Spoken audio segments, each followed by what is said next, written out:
Hello guys, welcome back to and mini vlog. So ఇంకైతే weekend రూమ్లో ఉండి bore కొట్టేసింది. ఇంకా అందుకే ట్రెండ్స్ షాపింగ్ చేద్దామనేసి నేను నా ఫ్రెండ్ బయటకు వచ్చేసాము. ఇది జస్ట్ 2 minutes మా రూమ్ నుంచి. ఇంకా అందుకే దగ్గర అనేసి ఇంకొచ్చేసాము.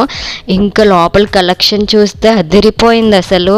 ఒక్కొక్క ఐటమ్ అయితే చాలా బాగుంది. సో నాకు అందుకే ట్రెండ్స్ అంటే చాలా ఇష్టం, ఎందుకంటే డిఫరెంట్ కలెక్షన్ ఉంటుంది. ఇంకా నేనైతే ఫస్ట్ టైం వెళ్ళడం, ఇంకా నాకు మిర్రర్స్ కనిపిస్తే చాలు, ఇంకా అలా ఉండిపోతాను అక్కడే ఫొటోస్ వీడియోస్ తీసుకొని. ఇంకా నేను నా ఫ్రెండ్ అయితే అంత కలెక్షన్ చూస్తున్నాం అనమాట. సో కొంటామో లేదో పక్కన పెడితే ముందైతే అన్ని చూసేయాలి. ఇంకా నేనైతే నాకు ఇష్టమైన పార్ట్లోకి వెళ్ళిపోతున్నాను అనమాట. సో అదే వెస్ట్రన్ వేర్. నాకు వెస్ట్రన్ వేర్ అంటే చాలా ఇష్టం.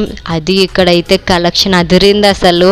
డిఫరెంట్ టైప్స్ ఆఫ్ బ్రాండ్స్ ఉన్నాయి, డిఫరెంట్ టైప్స్ ఆఫ్ హుడీస్ ఉన్నాయి, చాలా ఉన్నాయి. నాకైతే చాలా ఇష్టం. ఇంకా నాకు ఈ టీషర్ట్ అయితే నచ్చింది, కానీ కాస్ట్ చూసాక అక్కడ పక్కన పెట్టేసి వచ్చేయాలనిపించింది. ఇంకా తిన్నగా ఇద్దరం బయటకు వచ్చేసాం.